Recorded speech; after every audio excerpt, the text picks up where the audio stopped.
Listening to the Rant Network and you're part of a minority group, are you asking yourself today, are you being treated fairly by other minority groups? Are you being treated fairly by the government and by media? In all likelihood, if you think about it really long and hard, depending on where you're at, the answer is probably no.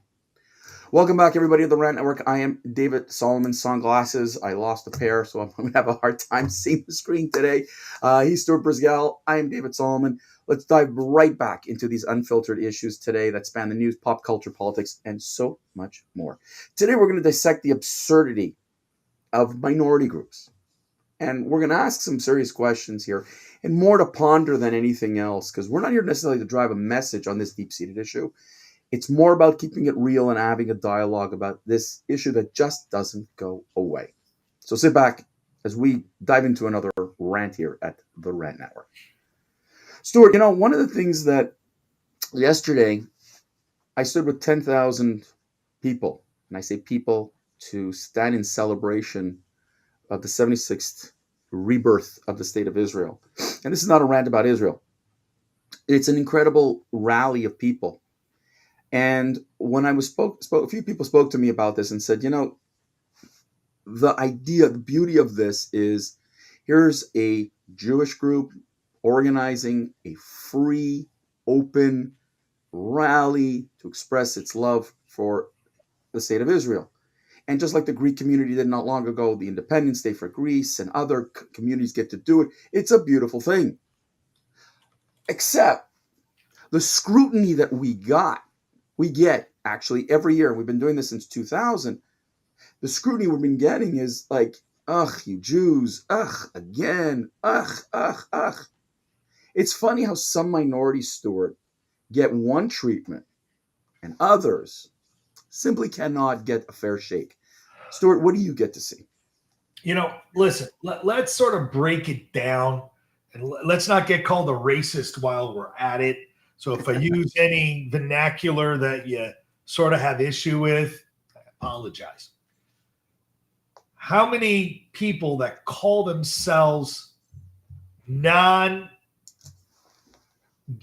male, white, or heterosexual? So that would encompass everyone that would consider themselves to be gay, LGBTQIA, everything. I always screw those initials up. There's about 700 million people in the world, globally. How many people of color, ex-Asians, in the world? 7.8 billion people. And I just want to go and throw one last thing over there because, let's be honest, 18.5% of the world population is Chinese. 17.8% of the world population is Indian, right? So there's a lot of people out there with big, big numbers. David Solomon, those are all considered lobbied minorities in the United States, correct? They're considered minorities in the United States, for sure. How many Jews are there in the world? I think the number is about 15, 17 million. I can't remember the exact number anymore. I think it's 15.6 million. As of 2020, right? Yeah, it's an older figure. Okay. So if 14% of the world is black, 10% is white, 6% is Hispanic, 5% is mixed race, and 60% is Asian by world charts, right? What percent would that be that are Jews? Not people that are practicing the Jewish religion either. Let's remove religion from this just for a second, because Jews are considered a race. What percentage would that be, David? 0.00 what? 1? Listen, 15 million out of 9 billion. Let me do the math. We're 0.02% or some stupid number. Okay. But now the world is super fascinated and uber jealous of the smallest of the small minority groups in the United States, which, by the way, doesn't have publicly funded colleges like Howard University, doesn't have programs that are minority owned or are able to be a part of a class considered minority owned in the United States, right? They don't have a status of immigration or substandard. I mean, there are equally as many poor Jews as there are blacks. However, they're just more poor blacks than are Jews, considering that there's 7.8 billion blacks and only 50 million Jews. So, what is the big kerfuffle, David? Why is everyone so jealous of those Jews? But it's not just the Jews, Stuart. Look at the Asian community. And I Oh, think that the commonality in a lot of these communities, Stuart, it's a bit of two things. One, look at the difference in mindset. And I'll quote Kareem Abdul Jabbar and other black community leaders, frankly, who've said enough whining and crying. Let's just take care of ourselves. yeah. And what has happened is a lot of the minority communities have heard from their community leaders, politicians, Black Lives Matter, others. We know the path to prosperity, success. We know the path to having a better life. Fund me, we'll take care of you. And as we saw with BLM and other said movements, it was a money grab, not a social improvement. And if you fast forward 5 years and you ask people today, are you better off than what you were 5 years ago? They'll blame the government. They'll blame everybody because that's what the statements are. The government will do this and da da da da. And it's always the government, the government, the government. But when you look in your own insular communities and you ask yourself, why are we not taking care of ourselves? And the good example, when you're 20 million out of 330, it's a pretty significant number. And you look at the communities today that have black mayors, right, Stuart? And it's really an incredible number, including New York City, including Baltimore, including other cities. Where are the community leaders to infect the change? So, really, what's happening is the attitude is we're going to wait for handouts. We're going to wait for somebody else to help us out. That's what happens. Asian communities, Jewish communities, other minorities, simply put, say the following: we're not going to wait for anybody. We can't. And I'll give you an example, Stuart, and I think that this is really very pertinent, is that if you look at the Asians and the Jewish communities over the last 150 years since coming to America, what is the common thread? You weren't allowed in. Whether it was universities like Harvard that had a quotas, whether it was golf courses, hospitals, schools, institutions, you weren't allowed in. So what do these communities do? Build their own. Yep. They fundraise their own. If you look today at those institutions called Mount Sinai or other names like that, what's common is that that community raised all the money, trained all the people, and then opened the doors to everybody. Yep. And I'll tell you, the Montreal community, for example, the Jewish General Hospital, over 70 or 80%, I can't remember the number that was told to me, the money is raised by the Jewish community to support the hospital, but the users of the hospital, okay, the users are like over 80% not Jewish. And by the way, if you walk down the halls of the Jewish General Hospital, it's a minority fest in terms of who is training, working there as doctors, nurses, orderlies, you name it. So you walk there, you think you're in a very inclusive environment, but the reality is they're taking advantage of your system that you built. And then they complain to the government, why isn't this better? So forgive my voice. There's the mindset, Stuart, of these socioeconomic minorities is simply, is it jealousy? Or is it cultural attitude that continues to prevail to say, wait, somebody will bail you out? You Like, know, what I find, completely desensitized is the current vice president of the United States and her sister moved to Montreal because her mother, Gopalan Harris, was working in a laboratory at the Jewish General Hospital. It is mind boggling that that woman whose career was launched at the Montreal Jewish General Hospital, she doesn't have more love and affinity for the state of Israel either. I mean, let's be honest.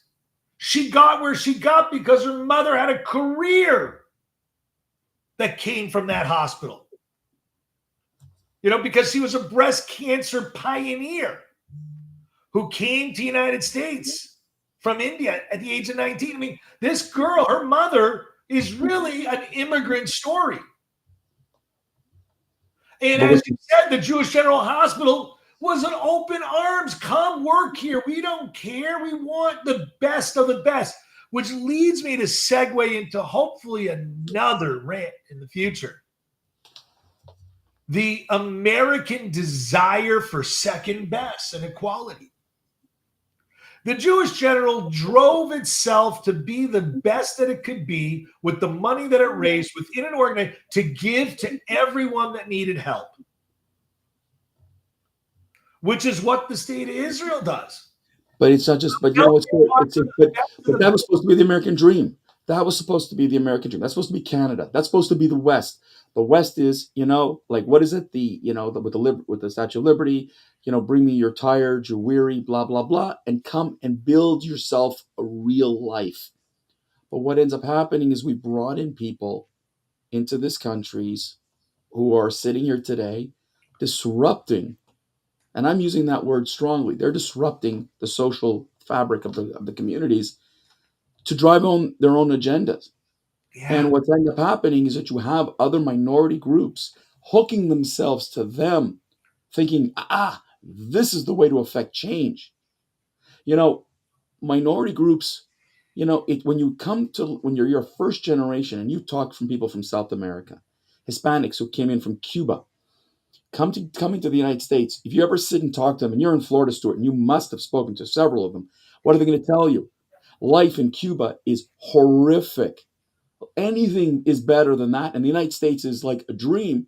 And then you sit there 1, 2, 3 generations later, and these same people who came from these backgrounds are crapping all over the United States saying, this is the worst country to live in. I mean, this is the mindset that you've created within these minorities. How is that helpful? In what way? Right, but David, this anti-Americanism from within the George Soroses that are licking their chops at his son. To be honest with you, David, why are they still in America? Well, no, but George Soros is a great example of a guy who's taking advantage of minority communities. He's taking advantage of them by paying off, and it was reported yesterday that he's been paying off, a variety of different media groups and what have you to censor the election, to mess with people, create, a disruption.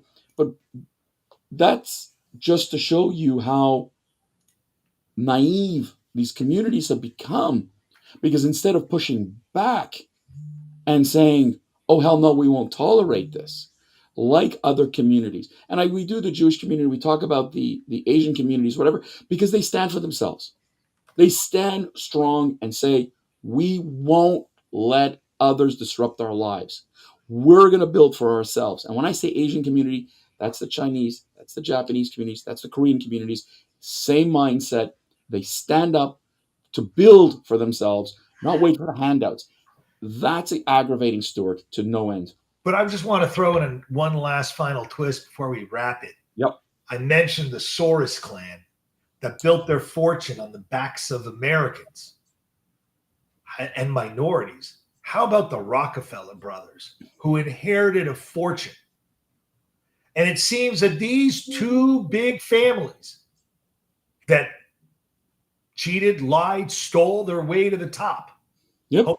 Hope I don't get in trouble for making that comment. Well, Stuart, let me tell you something. Absolutely. But look, the minority groups today need to stand up for themselves and yet stand strong and not sit there and cry and whine, government, wah, wah, wah. Governments don't care, folks. You are a pawn for these governments. The more you whine and cry and the more you depend on the government, the more they're going to take advantage of you. I agree. sad part. And you see it time and time again with the African American communities. You see it again with the LGBTQ communities. They are not, they need to stand strong for themselves and untether themselves from the government. Folks, that's it for today. We hope you've enjoyed today's dialogue. We're back on Friday. Well, at least I will. On Friday at noon Eastern. No, you're going to be there Friday. So it's Monday. You won't be here. So sorry. We'll be here on, folks. We're social media. Share us with us. We're on our website. We've got all kinds of like great feedback from folks like yourself, and we really do appreciate it. So look, keep up the ranting, folks. Keep up the dialogue, and we look forward to seeing you on Friday.